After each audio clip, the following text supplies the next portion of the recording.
Folk सिदरतुल मुंतहा मकामहु व काब कौसैन मतलूबुहुम वल मतलूबु मक़सूदुम वल मक़सूद मौजूद सय्यदुल मुरसलीन खातमुन नबिय्यीन शफीउल मुज़निबीन अनीसिल गरीबीन रहमतल लिल आलमीन राहतल आशिकीन मुराद। आज मौजूदा हालात में उसको याद करना अहम ज़रूरत भी बन गई है। बहुत से इसमें असबाब पिन्हा हैं और हम जानते हैं कि इस्लाम और कुफर के दरमियान पहली फैसला कुन जंग लड़ी गई जिसमें कुफार कुरैश का गरूर खाक में मिला दिया गया था और जज्बा ईमानी से सरशार मुसलमानों को फतह मिली, क्योंकि 13 साल तक कुफार मक्का ने नबी करीम सल्लल्लाहु अलैहि वसल्लम और आपके सहाबा कराम पर जुल्म सितम के पहाड़ तोड़ दिए। उनका ख्याल था कि मुट्ठी भर ये बेसर सामान भला इनकी जंगी ताकत के सामने कैसे ठहर सकते हैं, लेकिन कुदरत को कुछ और ही मंजूर था। कुफार की तादाद 1000 और मुसलमानों की तादाद 313 थी। खुदा की गैबी मदद आई और कुफार मक्का को शिकस्त हुई। नबी करीम सल्लल्लाहु अलैहि वसल्लम की दुआ और जज्बा ईमानी से मुसलमानों ने 70 जंगजुओं को वासिल जहन्नुम किया और इस गज़वा में 14 सहाबा कराम ने शहादत नोश फरमाई। जो आज का मौजू है बड़ा इंपॉर्टेंट है। जिस तरह अली ने कहा कि करंट सिचुएशन से भी हम रिलेट कर सकते हैं, लेकिन जब अल्लाह की मदद किसी भी काम में आपके साथ होती है तो फिर आप गालिब आ ही जाते हैं।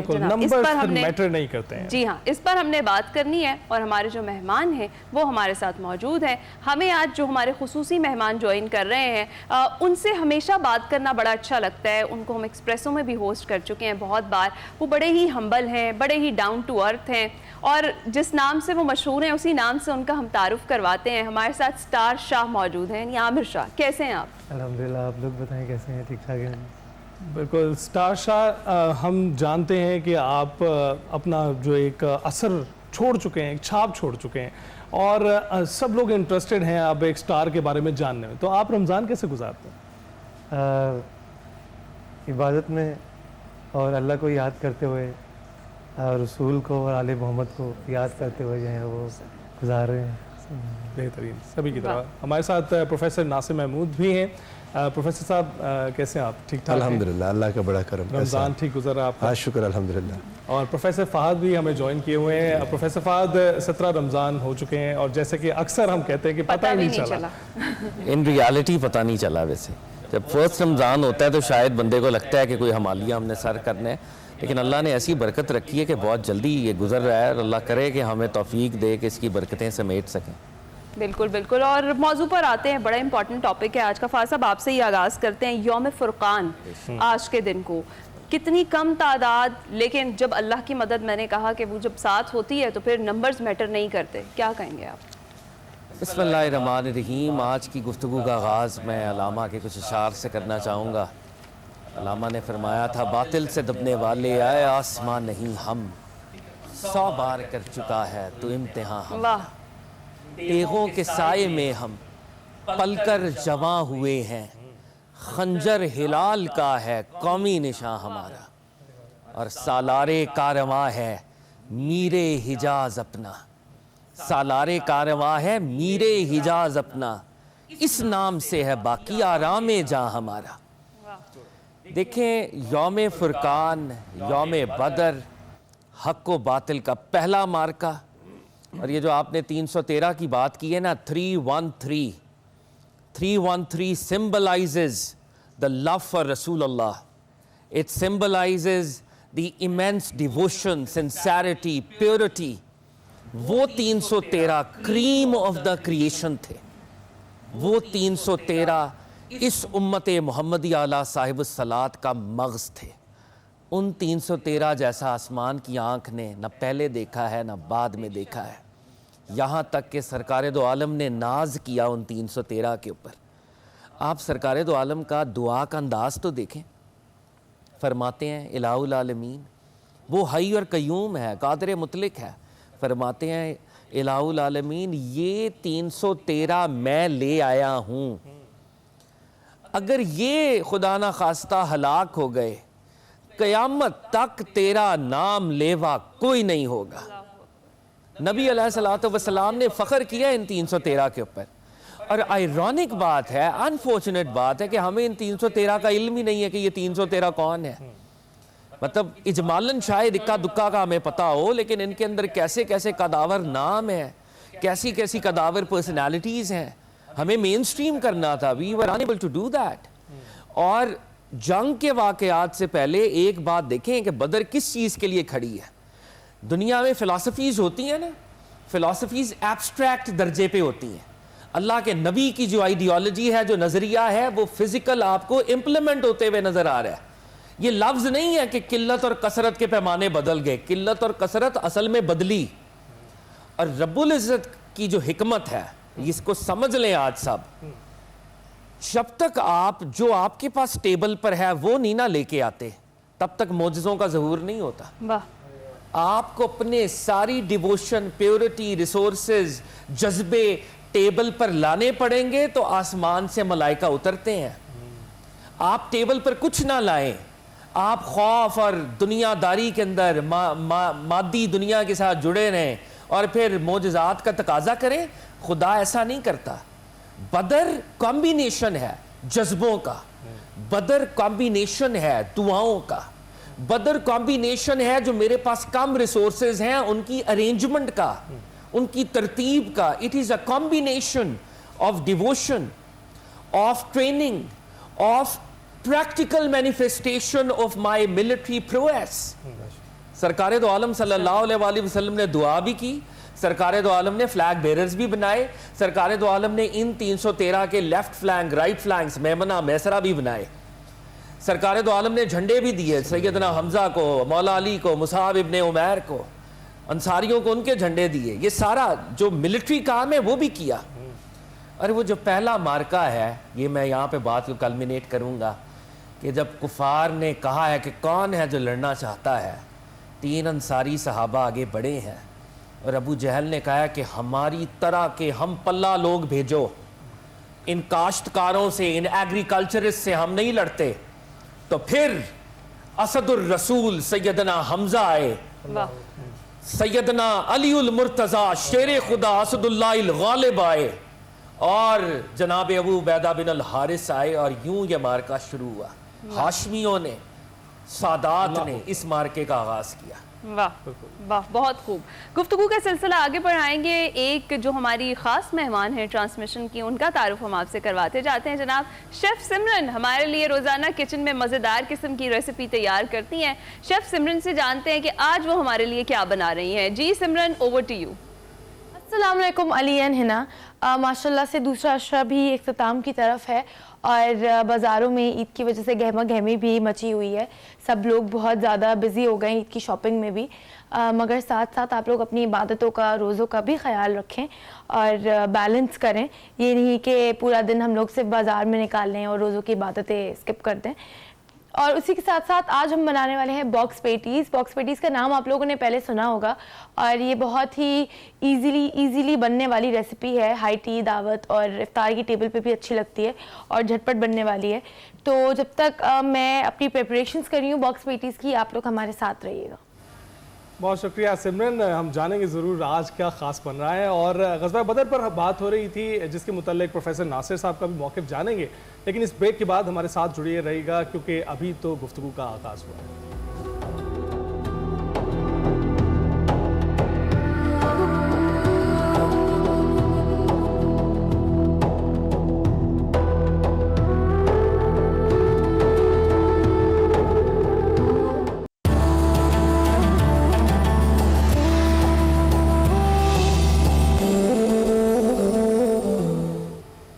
Welcome back. स्टार शाह हमारे साथ मौजूद हैं, उनके बारे में जानने की हम कोशिश कर रहे थे। स्टार शाह, आपको तो बहुत सारे लोग बहुत तरीक़ों से आप जानते हैं। आप शायर हैं, आप गुलकार हैं, उसके साथ साथ आपकी एक शख्सियत है जिसकी हम्बलनेस की तारीफ़ें लोग करते हुए दिखाई देते हैं।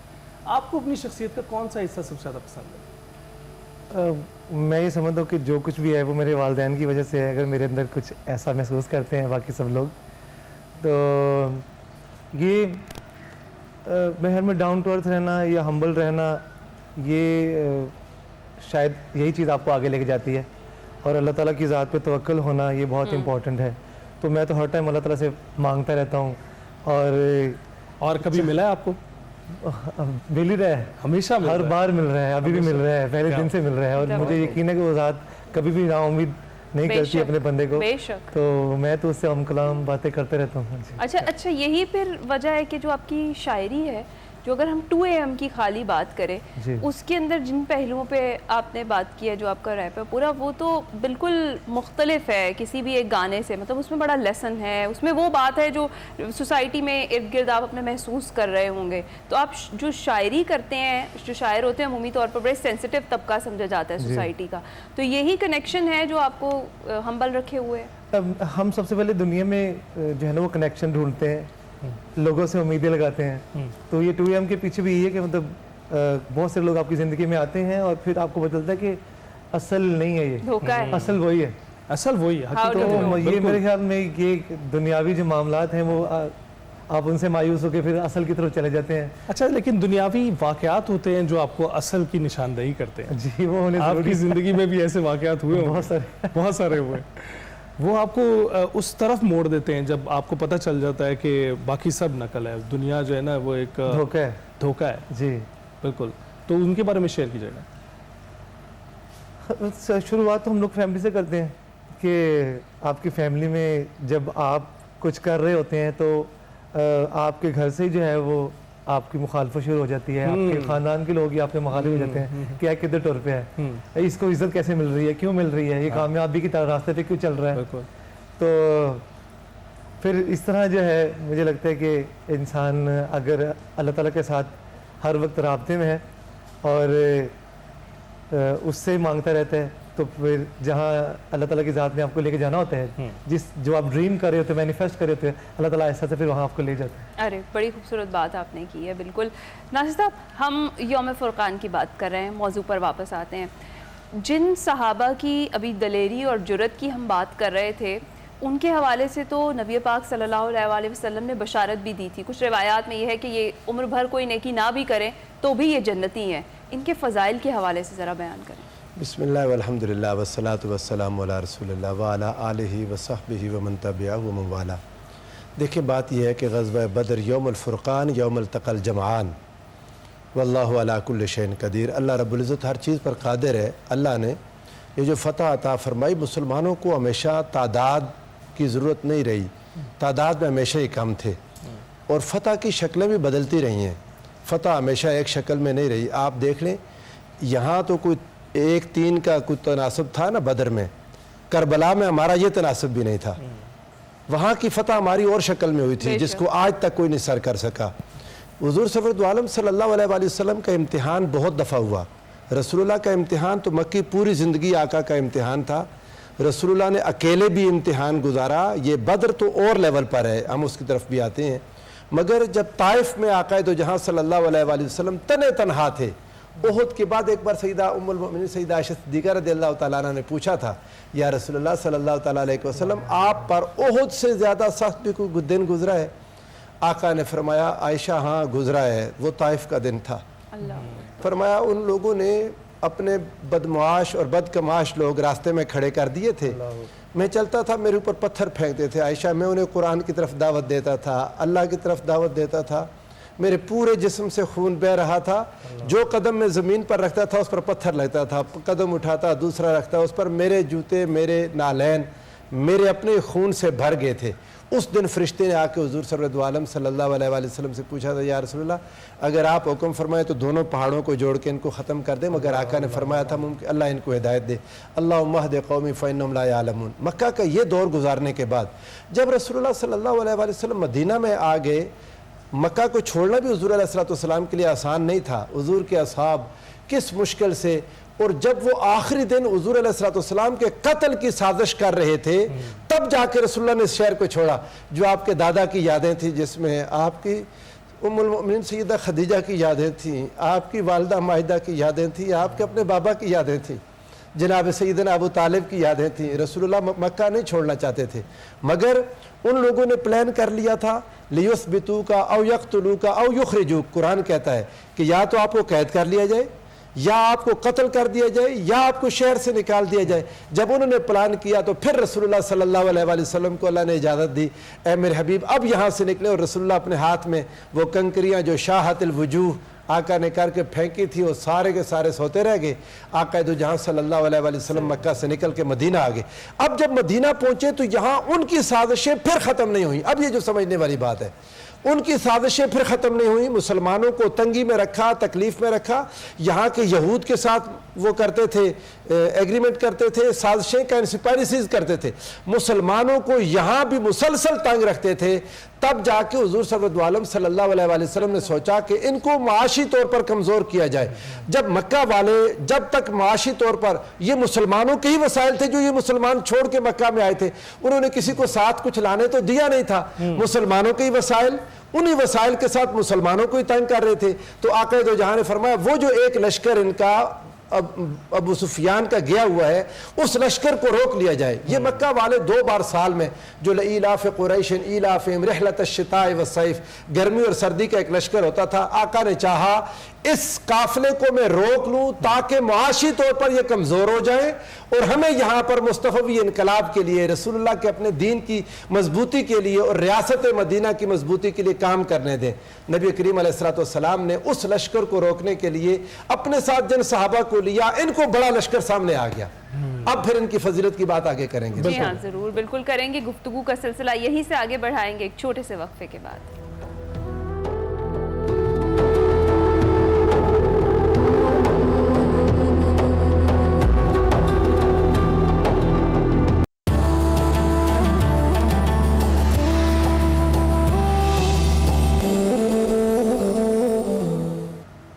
रमज़ान में एक बार फिर से खुशामदीद। हमारे स्पेशल गेस्ट स्टार शाह हमारे साथ मौजूद हैं। उनकी मौजूदगी का हम चाहेंगे कि हम फ़ायदा उठाएं।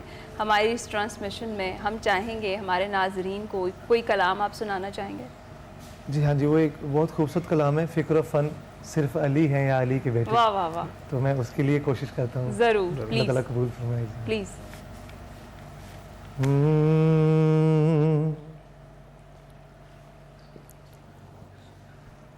फ़िक्र फ़न सिर्फ अली है या अली के बेटे। फ़िक्र फ़न सिर्फ अली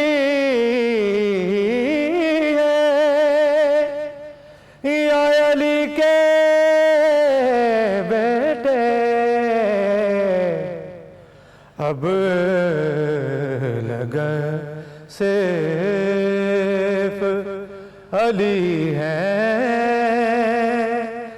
या अली के बेटे।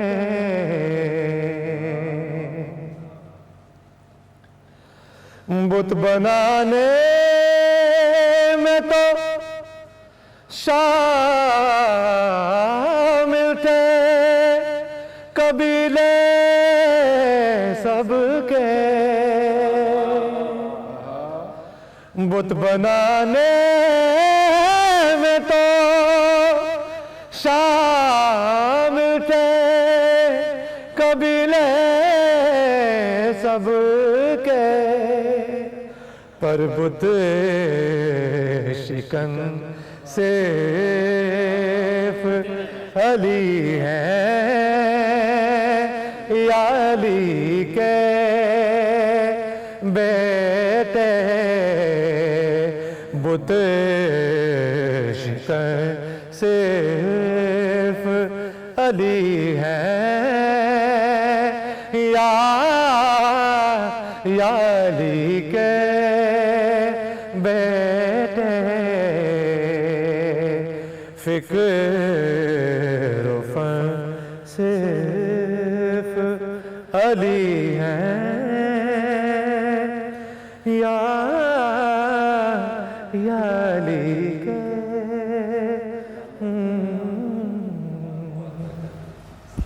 वाह, क्या बात है, क्या बात। बहुत खूब, बहुत खूब, बहुत खूब। बहुत ही हसास तबीयत आपकी इसमें भी झलकी है। जो आपने कलाम पढ़ा है, जिस खूबसूरती से और जिस अकीदत से पढ़ा है, उसको हमने सुनते हुए भी महसूस हो रहा है कि आप बहुत कुर्बत रखते हैं इन सब मामलात में अल्लाह ताला से करीब हैं, और जिस तरह से आपने बताया कि हम कलाम भी रहते हैं। बहुत बहुत शुक्रिया, आपने इस वक्त जो है कलाम पेश किया। हम गुफ्तगू का सिलसिला आगे बढ़ाएंगे, लेकिन इस ब्रेक के बाद।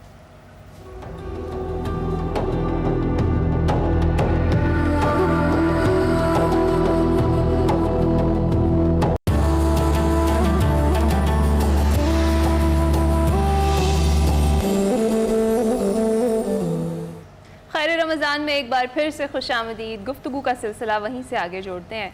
फाज़ साहब, हम दलेरी की जब बात करें तो एक नाम जहन में फ़ौरन आता है, मौला अली का नाम आता है। और ग़ज़वा बदर में जो उनकी शुजाअत थी, जो उनकी बहादुरी थी, क्या कहेंगे उस पर?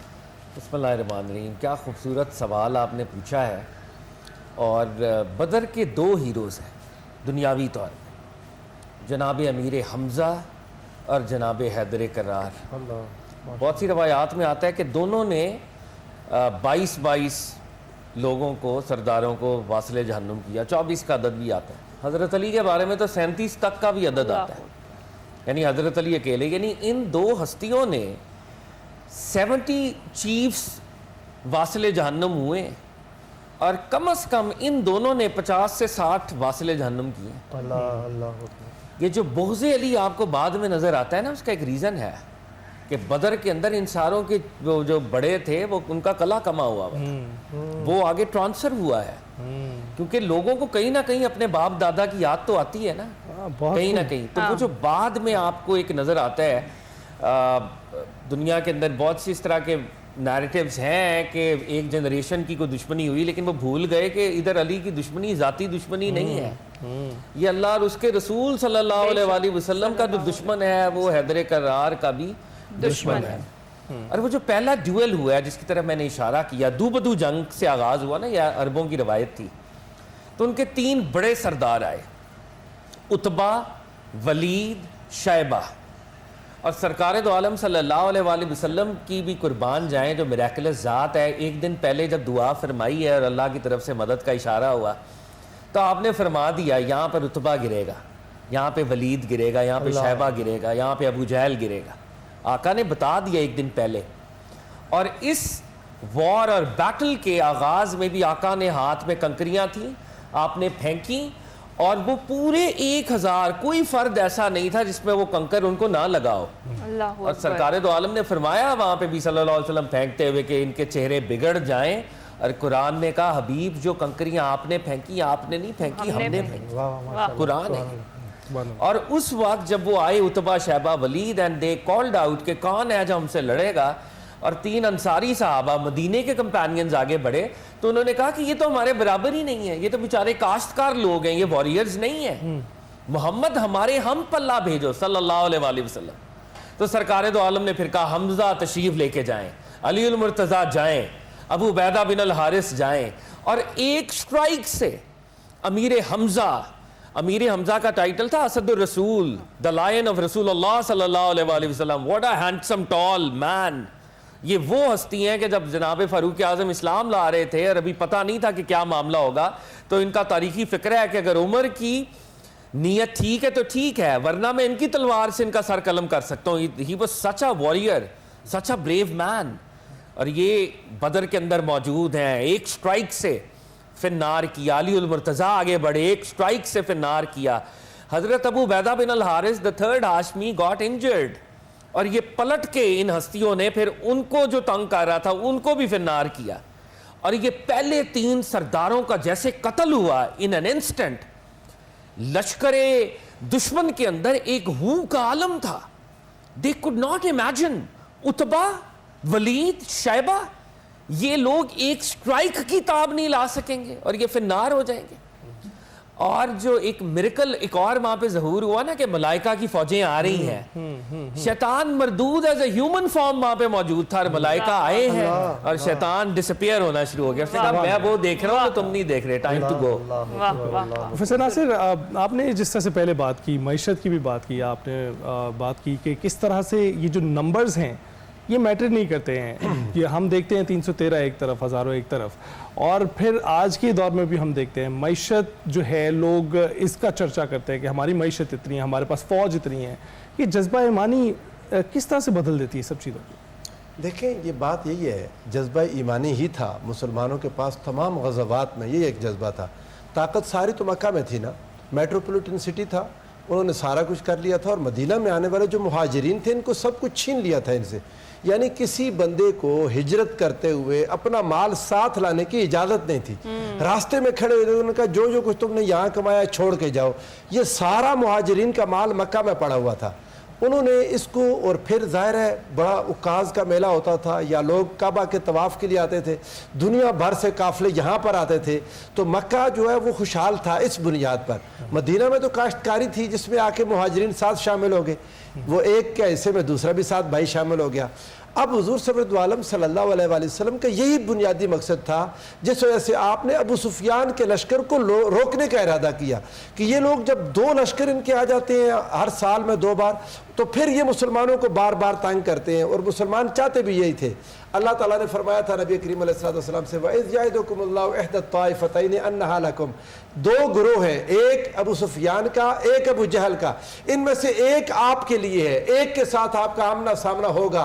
वतवद्दूना अन्ना गैर ज़ात शौकत तकून लकुम, सहाबा किराम चाहते थे वो जो बगैर असले वाला है, जिसके साथ चंद लोग हैं, अबू सुफियान के लश्कर में उसके साथ असले वाले लोग थोड़े थे, ये चाहते थे कि वो सामने आए, क्योंकि इधर मुसलमानों के पास भी असला तो था कोई नहीं, बहुत थोड़े लोग थे जिनके पास कोई असला था। आप अंदाजा करें, हजरत उकाशा बिन मोहसिन को रसूलुल्लाह ने छड़ी अता की, फरमाया छड़ी लो जाके उसके साथ लड़ो।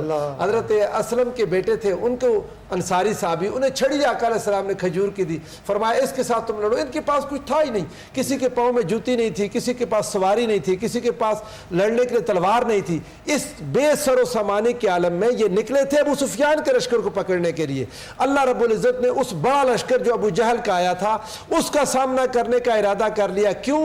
अल्लाह चाहता था लियुहिक्कल हक़्क़ व युब्तिलल बातिल वलौ करिहल काफ़िरून, अल्लाह चाहता था हक को बातिल से अलग कर दिया जाए। इंतहाई बेसरो सामानी के आलम में इंतहाई ताकतवर लश्कर के साथ आमना सामना हो, ताकि उन्हें पता चले कि लड़ाई असलहे से नहीं होती, लड़ाई तेग और तफंग से नहीं होती, लड़ाई एक जज्बे से होती है और अल्लाह की मदद से होती है।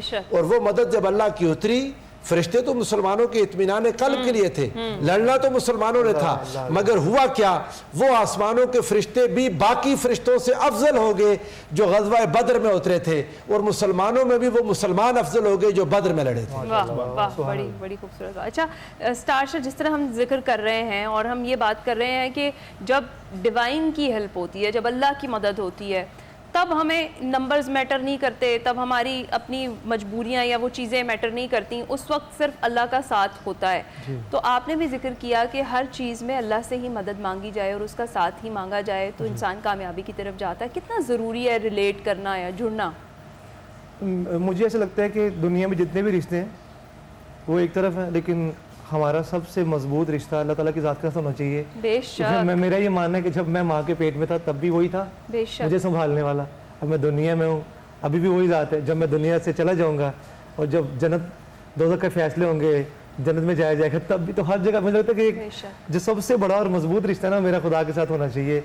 अगर वो है तो फिर हर जगह पे कामयाबी है, वो दुनिया है आखिरत है। बिल्कुल। प्रोफेसर फहद, आपके रोशनी ना लेंगे कि जो ये एक रिश्ता है जब आप बना लेते हैं तो फिर कोई भी चीज़, दुनियावी चीज़ आपके आड़े नहीं आ पाती। एब्सोल्युटली। और देखेंगे रिश्ता सबसे पहले सरकार दो आलम ने कायम किया ना। सरकार दो आलम की टीचिंग क्या है? आपकी हर उम्मीद सिर्फ अल्लाह से, अल्लाह के अलावा कोई नहीं है जो पत्ता भी हिला के आपको दे सके। कोई फर्द इस दुनिया में नहीं है। All your hopes with almighty Allah. इसीलिए तो जूते का तस्मा और नमक तक की जरूरत तो अल्लाह से मांगो। And all your fears also from almighty Allah. मैं सिर्फ उससे डरता हूँ, उससे उम्मीद लगाता हूँ। ये एक सजदा जिसे तू गनाह समझता है, हजार सजदों से देता है आदमी को निजात। ये जो आप दुनिया की ताकतों के सामने सरेंडर करते हैं ना, क्योंकि आपकी उम्मीदें हैं, ये हमें ऑयल देंगे, ये हमें पेट्रोलियम मसनूआत देंगे, ये हमें मईशत में हेल्प करेंगे। मेरे अंदर एक दुनिया की उम्मीद और खौफ है कि अगर ना देंगे तो क्या बनेगा। ये बतौरे इंटरनेशनल कम्युनिटी या even at a human individual level, अगर मेरा किसी बड़े से कांटेक्ट है तो मेरी सिफारिश कर देगा, मुझे प्रमोशन मिल जाएगी, मुझे इंक्रीमेंट मिल जाएंगी। इस आइडियोलॉजी को ब्रेक करने की ज़रूरत है। बिल्कुल ठीक कह रहे हैं। प्रोफेसर फाज से गुफ्तगू हो रही है, ग़ज़वा बदर के हवाले से बात कर रहे हैं, लेकिन बात का सिलसिला बढ़ाएंगे इस ब्रेक के बाद।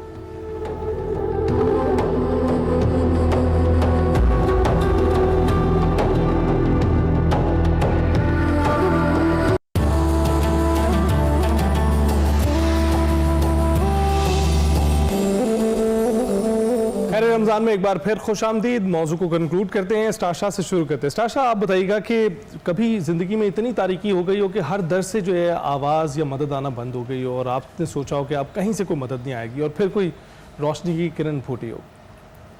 हाँ जी, मैंने सुना था और मैंने महसूस भी किया कि कहा जाता है कि दुनिया आजमाइश का है, तो यहाँ आजमाइश होती है इंसान की। तो मेरी भी हुई, कई बार हुई, और एक लम्हा तो ऐसा है लाइफ में कि लगा कि शायद दुनिया तो एक तरफ अल्लाह ताला भी नहीं सुन रहा। तो एक ऐसा फेज़ आ गया जिसमें मैं अल्लाह ताला से भी जो है ना वो मांगना छोड़ दिया। मैं तो दे ही नहीं रहा, इतने सालों में तुझसे मांग रहा हूँ, गिड़गड़ा रहा हूँ, रो रहा हूँ, तहज्जुदें, इशाएँ, हर नमाज के बाद वैसे भी तेरे आगे आवाज़ारी कर रहा हूँ और तू भी नहीं सुन रहा, कोई भी नहीं सुन रहा। सो इसी दौरान जो है मुझे एक रिसाला दिया गया जिसका टाइटल था दुआ। तो जब मैंने उसको पढ़ना शुरू किया तो फिर मैं अल्लाह ताला से माफ़ी मांगी, गिड़गड़ा के फिर से रोया और उसको बोला कि हाँ शायद मैं गलत था, मुझे इतनी नाउम्मीदी तुझसे नहीं लगानी चाहिए थी। तो और मुझे इसको समझना चाहिए था कि तूने तो अपने पैगम्बरों को, नबियों को, औलिया को, सहाबा को आजमाया, मैं तो फिर हम जो एक उम्मती है ना तो मैंने माफ़ी दे दी मालिक। और लाइफ चेंजिंग जो जुमला था वो ये था कि जब हम बहुत ज़्यादा दुआएं कर रहे होते हैं, रो के लग रहा कि अल्लाह मैंने ऐ दे दे, ऐ दे दे, ऐ दे दे, सानू नहीं मेरे अंदर तो इसे कहने के ऐ तो बड़ी गलत गल है। तो उस रिसाले में ये लिखा होता है जो हम दुआएं मांगते हैं वो अल्लाह ताला हमें किसी दुनिया में किसी और शक्ल में या तो अता कर देता है उन दुआओं का सिला, या फिर वो जो दुआएं हम कर रहे होते हैं वो क़यामत के दिन जब हमारे नामा अमाल का हिसाब हो रहा होगा और अगर हमारे जो है वो पलड़े में दुनियावी तौर पर जो नेकी अगर वो कम पड़ रही होंगी, तो जो दुनिया में हमने दुआएं की थी जो हमारी कबूल नहीं हुई थी, तो क़यामत के दिन वो दुआएं जो हैं वो नेकी की शक्ल में हमारे पलड़े में डाल दी जाएंगी और वो पलड़ा जो है वो भारी कर दिया जाएगा। तो बस ये लाइफ चेंजिंग मोमेंट है मेरे लिए। बिल्कुल, बड़ी प्यारी बात आपने की, जो आपने उससे लेसन सीखा वो बड़ा खूबसूरत है। नासिर साहब, आज का जो मौजूद था कैसे कंक्लूड करेंगे? एक ही है, मुसलमानों पर लाजिम है फ़िज़ाए बद्र पैदा कर, फरिश्ते तेरी नुसरत को उतर सकते हैं गिरदों से, कितार अंदर कितार अब भी हमारे पास कभी भी, हमने हमेशा से सदियों से देख लें, कम मिन फ़ियतिन क़लीलतिन ग़लबत फ़ियतिन कसीरतन बिइज़्निल्लाह, थोड़े ज़्यादा पर हमेशा भारी रहे। काफिर है तो शमशीर पे करता है भरोसा, मोमिन है तो बेतेग भी लड़ता है सिपाही। मुसलमान की ताकत अल्लाह पर एतमाद और यकीन है और इसी से इंशाअल्लाह फतह मिलेगी इंशाअल्लाह। और देखें, जैसे इकबाल का ये शेर पढ़ा गया, ये एब्स्ट्रैक्ट फ़िलॉसफी नहीं है, सहाबा ने करके दिखाया है। अगर वाकई जज्बा सच्चा हो and if you are able to bring that passion out on the table, Allah रब्बुल इज़्ज़त ज़रूर भी ज़रूर रेसिप्रोकेट करेगा। जज्बा ही अगर खालिस ना हो और मेरा दुनियावी कैलकुलेटर चल रहा हो और दुनियावी कैलकुलेटर की बुनियाद पर मैं अल्लाह से डील कर रहा हूँ, तो अल्लाह फिर दुनियावी कैलकुलेटर पे डील नहीं करता। प्योर डिवोशन लेके आए, प्योरिटी के साथ। हो सकता है आपकी शहादत हो जाए, लेकिन आपकी शहादत के बाद कौम खड़ी हो जाए। ज़ाती जो इंटरेस्ट है एट टाइम्स आपको कुर्बान करना पड़ता है कम्यूनल इंटरेस्ट के लिए। बदर का यही मैसेज है, 14 शहीद हुए मगर सरकार दो आलम उनको भूले नहीं। उन 14 की शहादत का ये समरा है, आज 55 ममालिक हैं। बदर से जो बदरी रेवोल्यूशन है उसके कॉन्सिक्वेंसेस आज तक बाकी और जारी हैं। That's something that we need to understand and go back to. ज़बरदस्त जनाब, टॉपिक को कंक्लूड किया गया बड़े खूबसूरत तरीके से। ग़ज़वा बदर जो हमें याद दिलाता है वो यही कि अल्लाह की मदद जो है वो दूर नहीं है, और जब उसे पुकारा जाता है, उसकी मदद तलब की जाती है, तो उसकी मदद ज़रूर आती है। इसी के साथ हम जाएंगे छोटी सी ब्रेक पर, हमारे साथ रहिएगा।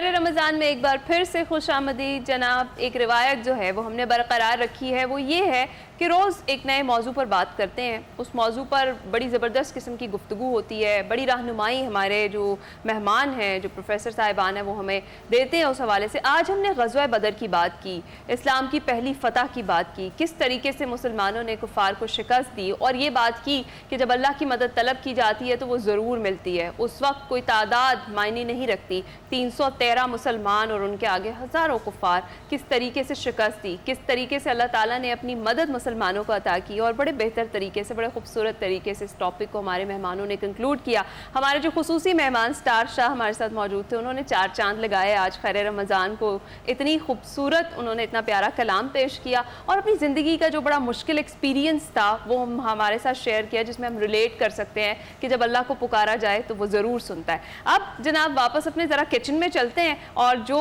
रेसिपी सिमरन हमारे लिए बना रही हैं जानते हैं कि वो कहाँ तक पहुँची है। ओवर टू यू सिमरन। जी, तो मेरी तैयारियां मुकम्मल हो चुकी हैं और बॉक्स पेटीज़ बनाने से पहले मैं आप लोगों को इंग्रेडिएंट्स बता दूं तो मेरे पास है यहाँ पे बॉइल्ड और श्रेडेड चिकन, ये चिकन रेशा हुई है। इसी के साथ साथ चॉप्ड कैप्सिकम है, शिमला मिर्च है कटी हुई है, मायोनीज़ है, अंडे हैं, लहसुन अदरक का पेस्ट है, काली मिर्च, हरा धनिया, नमक, धनिया पाउडर, वाइट पेपर, सफ़ेद मिर्च, चिली फ्लेक्स और कॉर्न है। और इसी के साथ साथ मेरे पास ब्रेड क्रम्स हैं। तो बॉक्स पेटीज़ की पहले हमें फिलिंग बनानी है। फिलिंग के लिए हम लोग चिकन का मिक्सचर तैयार करेंगे, उससे हम लोग बॉक्स पेटीज़ को फिल करेंगे और फिर बॉक्स पेटीज़ की लेयरिंग करके उसको फ्राई करेंगे। चूल्हा यहाँ पे मैंने खोल दिया है। डालडा का कनोला ऑयल मैं यहाँ पे डाल रही हूँ ताकि ये तब तक गर्म हो जाए।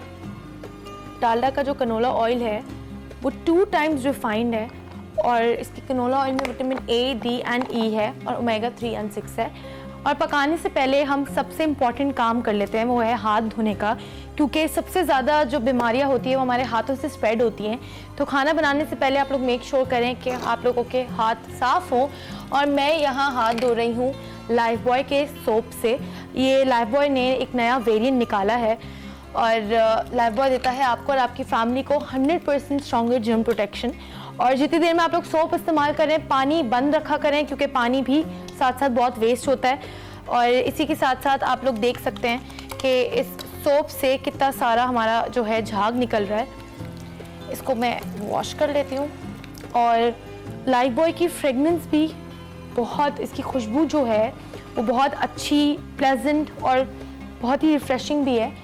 तो खाने से पहले आप लोग अपने हाथ धोएं लाइफबॉय के सोप से और जर्म से प्रोटेक्टेड रहें। ऑयल मेरा यहाँ पे गरम हो चुका है। अच्छा, चिकन का जो पेस्ट जो मैं फिलिंग बना रही हूँ उसमें हम लोग थोड़ा सा वाइट पेस्ट बनाएंगे, लेकिन मैं आज चिकन के पेस्ट में इस्तेमाल करूँगी हमदर्द का चिकन टिक्का मसाला।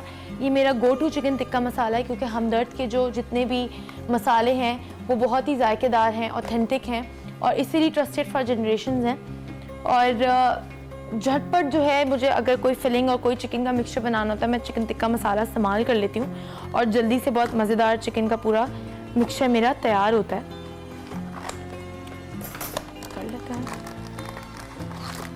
ऑयल हो गई है, ऑयल में चिकन हम ऐड कर देते हैं।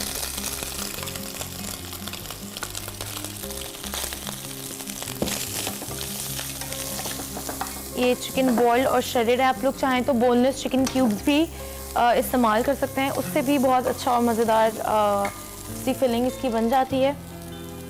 थोड़ा सा हम डालडा का कनोला ऑयल इसमें और ऐड कर देते हैं, थोड़ा सा कम लग रहा है मुझे।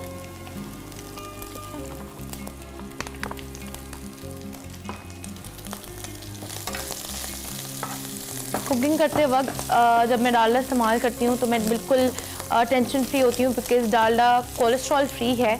और मुझे पता है कि मैं अगर ऑयल ज़्यादा भी मेरा कंजप्शन हो रहा है तो वो मेरी हेल्थ और मेरे हार्ट के लिए बहुत अच्छा है, क्योंकि अक्सर परेशानी होती है ऑयल ज़्यादा खाने से, हार्ट का मसला हो जाता है, कोलेस्ट्रॉल का प्रॉब्लम होता है। तो डालडा इन सब चीज़ों का आपके लिए ख्याल रखता है। चिकन को मैंने ऑयल अच्छे से कर दिया है।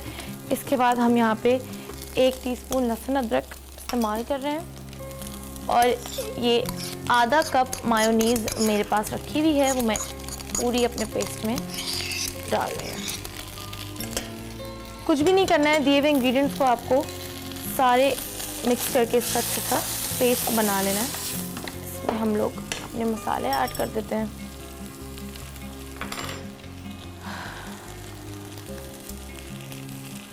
हस्बे जायका नमक डल गया, हाफ टी स्पून इसमें सफ़ेद मिर्च डल गई, तकरीबन 1 टीस्पून इसमें मैंने काली मिर्च डाल दी है और हाफ टी स्पून इसमें चिली फ्लेक्स डाल दिए और 1/4 टीस्पून मैंने इसमें धनिया पाउडर ऐड किया। ठीक है, मिक्सचर को मिक्स कर लेते हैं। मसाले डालने के बाद इसमें सारा हरा मसाला ऐड कर देते हैं। हरे मसाले में मेरे पास यहाँ पे धनिया है जो कि थोड़ा सा और चॉप करके हम इसको यहाँ पे ऐड ऑन कर लेते हैं। ठीक है, और ये मैंने इसमें ऐड कर दी शिमला मिर्च।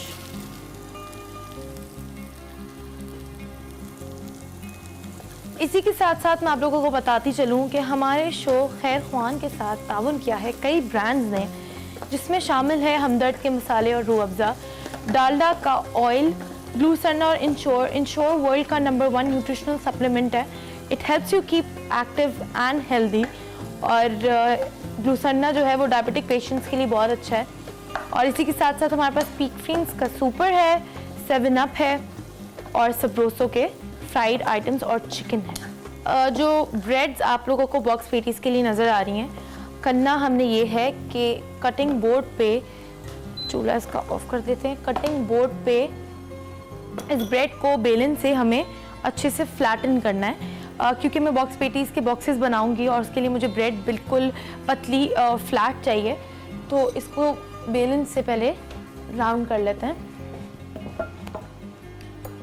करना आपको ये कि ये ब्रेड आपको नज़र आ रही है, ब्रेड के जो साइड्स हैं, ये ब्राउन साइड्स हैं, इसको आपको कट करना है।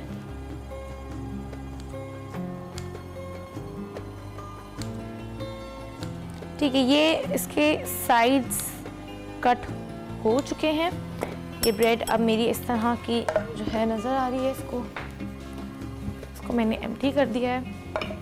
पेस्ट डालने से पहले मेरी 1 ग्लास चीज़ जो इसमें रह गई है वो ये है हमदर्द का तिक्का मसाला और कॉर्न मैं हमेशा थोड़ा सा एंड में डालती हूँ क्योंकि फिर वो बहुत ज़्यादा सॉगी हो जाते हैं। तो थोड़ा सा हम इसमें हमदर्द का तिक्का मसाला डाल रहे हैं तिक्का फ्लेवर ऐड करने के लिए, और इसके बाद कॉर्न ऐड कर देते हैं। तो ये मिक्सचर हमारा रेडी हो जाए। ठीक है, ये मिक्सचर आप लोग देख सकते हैं मेरा रेडी है। ठीक है, ब्रेड को हमने करना ये है कि ब्रेड को बेलन से अच्छी तरह फ्लैटन कर लेना है इस तरह से। ये ब्रेड बिल्कुल यूँ हो जाएगी पतली, साइड्स भी इसके अच्छे से फ्लैटन हो ताकि ये बंद हो जाए बॉक्सेस हमारे। ब्रेड्स मेरी फ्लैटन हो गई हैं, ये इस तरह से ब्रेड हमने फ्लैट कर ली है पूरी। इसमें अब हम फिलिंग करते हैं।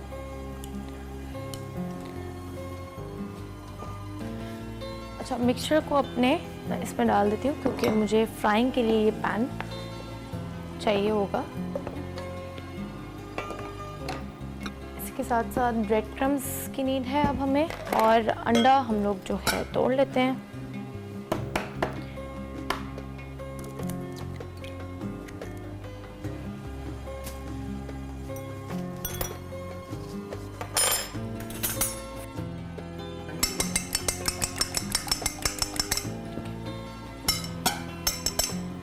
अंडा हमारा हो गया है, ब्रेड की फिलिंग कर लेते हैं। ज़्यादा ओवर फिलिंग नहीं करनी है वरना ब्रेड टूट भी जाती है।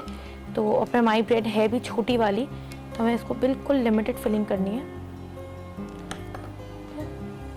इसको यूँ राउंड करके ये हमारे छोटे से बॉक्स पेटीज बन गए। इस तरह से इसके साइड को हमें प्रेस करना है।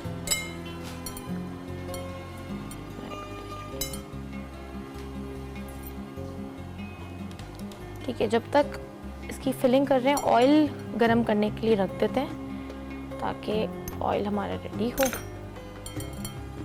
ऑयल मैं इस्तेमाल कर रही हूँ Dalda canola oil, because if you want to switch to a healthy life switch to Dalda oil, क्योंकि डालडा का ऑयल है कोलेस्ट्रॉल फ्री और ये आपकी सेहत के साथ साथ आपके खाने के जायके का भी इस्तेमाल का फ़ायदा खाने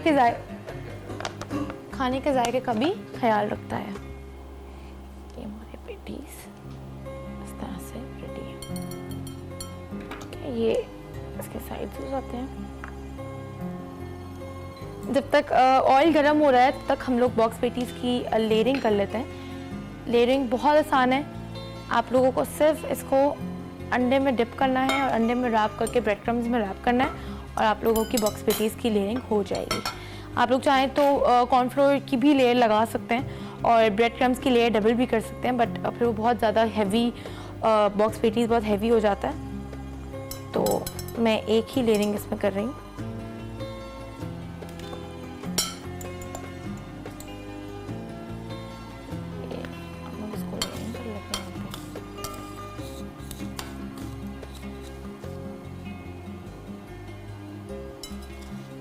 ऑयल गरम हो गया तो इसको डालना भी शुरू कर देते हैं। ये बॉक्स पेटीज को मैं ऑयल में डालने से पहले एक और दफ़ा ब्रेड क्रम्ब से लेयरिंग कर रही हूँ अच्छे से, ताकि ये अच्छे से लेयर अप हो जाए पूरा।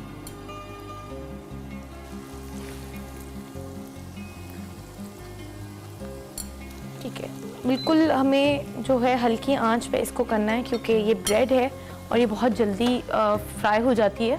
अच्छा, जब तक मेरे बॉक्स पेटीज रेडी हो रहे हैं हम थोड़ी सी ड्रिंक के बारे में बात कर लेते हैं। जो ड्रिंक हम आज बनाने वाले हैं वो है रूह सब्ज़ की ड्रिंक। रूह सब्ज़ रूह अफ़ज़ा वालों ने हमदर्द ने ही एक नई ड्रिंक निकाली है, ग्रीन सिरप निकाला है और उसकी मदद से हम आज अपनी ड्रिंक प्रिपेयर करेंगे। बहुत ईजी ड्रिंक है और बहुत मज़ेदार और फ्लेवरफुल ड्रिंक है और इफ्तार की टेबल पे आप लोग बिल्कुल इसको रख सकते हैं। इसकी मैं आप लोगों के इंग्रेडिएंट्स बता दूं तो रूह सब्ज़ के लिए मेरे पास हैं चिया सीड जो मैंने भिगोए हुए हैं, ग्रीन जेली है, चीनी है और हमदर्द का रूह सब्ज़ है जो आज हम इस्तेमाल करेंगे अपनी ड्रिंक के लिए। और हमारी ड्रिंक को आज कंप्लीट करेगा ऑलपर्स का मिल्क और ड्राई फ्रूट से इसकी हम टॉपिंग कर लेंगे। तो ये चीज़ें हमारी रेडी हैं।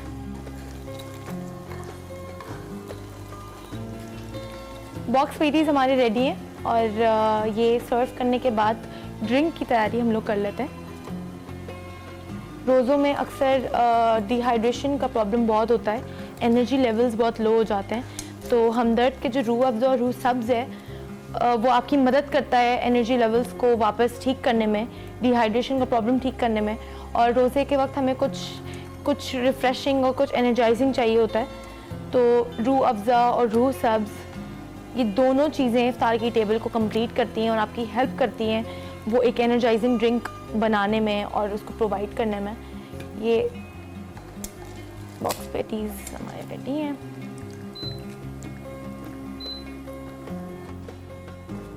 ठीक है, चूल्हा मैंने इसलिए बंद नहीं किया है कि मैं यहाँ अपना सॉस पैन रख रही हूँ। सॉस पैन मुझे इस्तेमाल करना है। यहाँ पे मैं ऐड कर रही हूँ बॉक्स पेटीज़ के साथ हमारा कनौर का चिली गार्लिक सॉस। कोई भी फ्राइड आइटम हो, बर्गर हो, पिज़्ज़ा हो, चिली गार्लिक जो कनौर का जो चिली गार्लिक है वो एवरग्रीन सॉस है और वो हर चीज़ के साथ बहुत मज़ेदार लगता है। तो मैं अपने बॉक्स पेटीज़ जो है वो सर्व कर रही हूँ चिली गार्लिक सॉस से। इसको अभी हम गार्निश भी करते हैं हरे धनिया से। ड्रिंक की तरफ चल लेते हैं। ड्रिंक के लिए हमें करना ये है कि सॉस पैन मैंने चूल्हे पे रख दिया है और इसमें मैं ऐड कर रही हूँ थोड़ा सा पानी, क्योंकि पानी उबालने के बाद मुझे इसको चीनी डिज़ोल्व करनी है, हल्का सा शीरा बनाना है। तो ये पानी थोड़ा सा आधे से 1 कप मैंने पानी इसमें डाल दिया और यहाँ पे मेरे पास ½ कप शुगर है जो मैं इसमें डाल रही हूँ। जैसे ही ये शुगर मेल्ट होगी मेरे पानी का यहाँ पे मिक्सचर बन जाएगा। उसके बाद हम अपनी चीज़ें डालना इसमें शुरू कर देंगे। ठीक है, ये चीनी शुगर जो मैंने इसमें ऐड की थी, चीनी जो मैंने इसमें डाली थी, ये पूरी तरीके से डिज़ोल्व हो चुकी है और चूल्हा मैंने अपना बंद कर दिया है। चीनी डिज़ोल्व होने के बाद हम लोगों को ऐड करना है 1 कप के करीब ऑलपर्स का फुल क्रीम मिल्क। ऑलपर्स इस्तेमाल करते हुए आप लोगों को एक चीज़ की टेंशन बिल्कुल नहीं होती है कि इसमें कोई भी जर्म्स या कोई भी चीज़ हो, क्योंकि ये UHT ट्रीटेड है, जिस वजह से ऑलपर्स की गारंटी और सेफ्टी बिल्कुल प्रॉमिस्ड होती है। और सबसे बेस्ट पार्ट ये कि इसमें कोई प्रिजर्वेटिव्स नहीं है, कोई हार्मफुल केमिकल्स नहीं है, और ये बहुत सारे क्वालिटी टेस्ट से गो थ्रू करने के बाद आप तक पहुंचता है। मिल्क मैंने इसमें डाल दिया है, हमदर्द का रूह सब्ज़ अब इसमें ऐड कर देते हैं।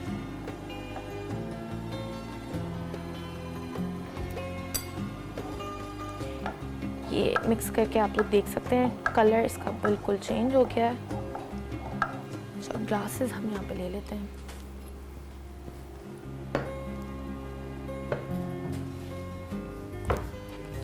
आइस क्यूब्स रखी हुई हैं, आइस क्यूब्स इसमें ग्लासेस में हम ऐड कर देते हैं, क्योंकि ये ड्रिंक ठंडी ठंडी सर्व होती है तो ज़्यादा अच्छी और मज़ेदार लगती है।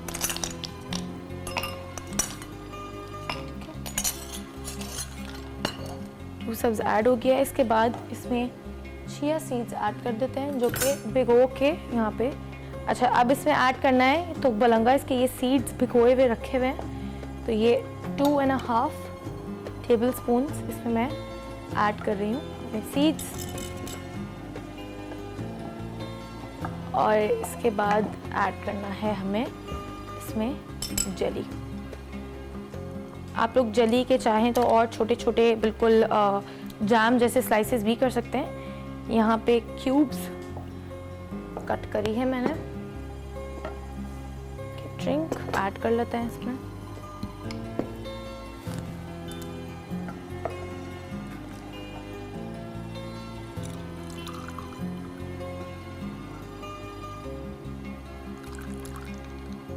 ड्रिंक भी रेडी है और ये ड्रिंक बहुत ही मज़ेदार और आसान है, तो आप लोग फटाफट ये बना के सर्व कर सकते हैं।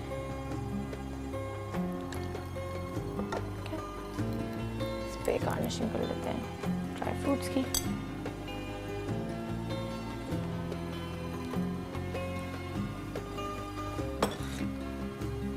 और बॉक्स पेटीज पे भर देंगे।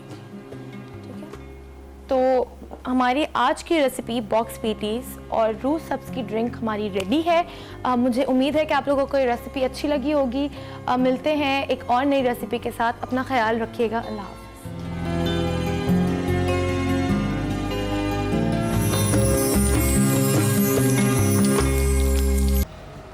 थैंक यू सो मच सिमरन, बड़ी ही ज़बरदस्त रेसिपी है, इसको हम ज़रूर ट्राई करेंगे। मैं तो कम से कम इसको ट्राई करने वाली हूँ, क्योंकि इसको देखकर ही मेरे मुंह में पानी आ रहा है।